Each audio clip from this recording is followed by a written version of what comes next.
Hi everyone, welcome to another live video on the resource group. This is just another part to our series on adrenal fatigue. We just have one more left, but today I'm going to talk about what causes adrenal fatigue. If you remember last time I talked about what adrenal fatigue is, or the more scientific name, HPA axis maladaptation, and we talked about the connection between the hypothalamus, the pituitary, and the adrenal glands, and how we get into trouble when the system can't appropriately adapt to stressors. So, and especially daily significant chronic stress, like something like overtraining or undereating or abuse or a stressful job. So speaking of those examples, today we're going to talk about more common causes of adrenal fatigue. And again, I have notes on my computer if you're new to watching these videos, so I'm going to be looking over here. So with these examples, I'm not talking about a situation that is so stressful that it could cause, PTSD or something. These are more common daily examples that a lot of people might experience. So number one is sleep deprivation. I know I harp on this all the time, but it's because it's important. Sleep deprivation leads to all sorts of issues with cortisol dysregulation, and your body sees it as this chronic state of stress. So, I just can't say enough about how important sleep is for your health and how harmful it can be when you deprive yourself of sleep. I've talked about this before. I have a free guide in this group about how to get better sleep and why you should, so you can check that out. But if you're struggling with chronic fatigue, that is number one, absolutely. Number two is, it's kind of two parts to this, but nutrition. Undernourishment, which means lack of the appropriate amount of calories, so like going on a low-calorie diet, something like that. Or malnourishment, which means a lack of nutrients. So in that case, you might even be eating enough, technically, but you're eating nutrient-poor calories. You're not fueling your body. So, and that includes your adrenal glands. And when I say nutrients, I mean that includes macronutrients and micronutrients. So your macronutrients would be carbohydrates, fat, and protein.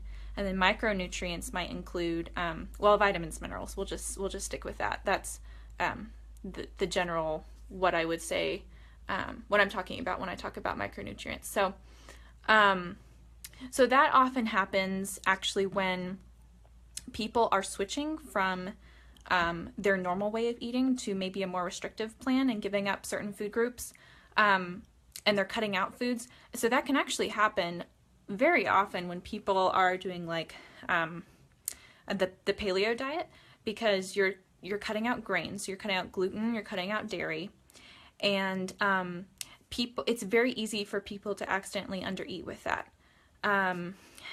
especially certain macronutrients like carbohydrates. That's very common. People will accidentally undereat carbohydrates. And that might be okay for a little bit, and honestly, you'll probably see some weight loss there. It might be okay for a little bit, but doing that for too long, especially if you're undereating calories as well, even if you're eating nutrient-dense foods, but you're undereating how many calories you should be eating every day, that is going to catch up with you, and that's going to be one of those chronic stressors for your body. Your body feels like you're in a state of starvation if you're undereating calories, or if you're undereating micronutrients. Your organs, your adrenals, they're not getting the fuel and the building blocks they need to work correctly. So that's number two. Number three is over-exercising. And that's another one I've mentioned before. Because once again, exercise is great. It really is. So do not take this as a discouragement not to get out there and get some healthy movement in during the day. But it is a stressor. It does create a cortisol response.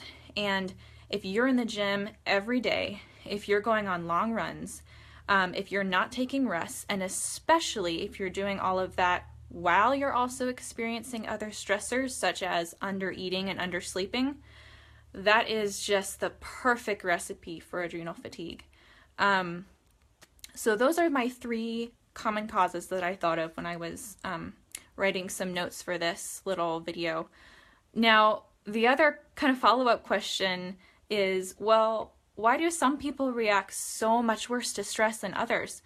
And that's a good question, because I'm sure you probably have friends who can do all sorts of crazy, workouts, or they go through a stressful situation and they just seem to bounce back. And it actually seems like it comes down to personality traits. In one study I read, it showed that participants who were ruminators, which means that they were overthinkers and they focused on negative events in the past, or past stressors, which, by the way, is me. I'm definitely a ruminator, and I'm trying to work on that. They tended to have a reduced ability to adapt to repeated stress, and they had worse health outcomes. And that makes sense to me, because we all know people, or maybe you're one yourself, who just has they have that anxious or stressed personality. They just seem to be an anxious person. They tend to overreact. They have a harder time letting things go, letting stress go. And so that just makes a potentially stressful situation even worse. And then, according to that study, it makes it even more difficult to adapt to other stress. So that's all we have for today. I guess today was a little depressing, just telling you about all the things you might be doing wrong to get yourself in that situation. But next time, the next video, our last video in this series, I'm going to talk about what you can actually do for adrenal fatigue and how to avoid letting something like that develop. So we'll talk about some action steps and how to actually support your body, support your adrenal glands, so you don't get into a mess like that in the first place. How do we know how much to eat? Well, that's something, let's see. There are, for calories, that's going to be, it's definitely going to depend on the person. It's going to depend on your activity level, whether you're trying to gain weight or lose weight. I actually use, for myself, because I tend to accidentally be an undereater, I use an app on my phone, and I'm trying to remember what it is right now. I'll post a link to it once I get off and I can actually access my phone. So you can calculate those online. Plug in what your exercise level is, plug in what your goals are, and that's fairly accurate, unless you have like a health condition that changes how many calories you should be eating. That's I would say that's pretty accurate to go off of, like an online calculator. For macronutrients and micronutrients, like how many carbs or protein and fat, that's definitely depends on the person. I think for adrenal fatigue, let me check my notes here. I think for adrenal fatigue, people usually say like 40 to 50% of calories being from carbs is actually something that's a good aim. And of course, again, that depends on the person, and that's something that you'd have to calculate. But just because your body is needing, like, the carbohydrates are very, very important if you're suffering from adrenal fatigue for your recovery. But I'll post that app after this video is done, because I can't remember what it's called. But that's actually been very helpful for me to plug in my food. And of course, I wouldn't suggest it if someone's has an obsessive mentality around food. That's why I need a health coach, yes.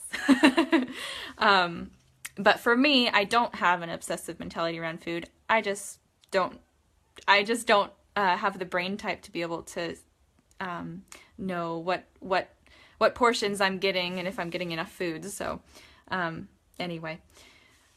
But that's all I have. So leave me some more comments if you want to ask any more questions, or I see a couple more people are coming in and out. So I'm going to end the video now, and then you can watch it back, and feel free to ask me questions after this is ended, and I'll answer them in the comments. Okay, have a good night.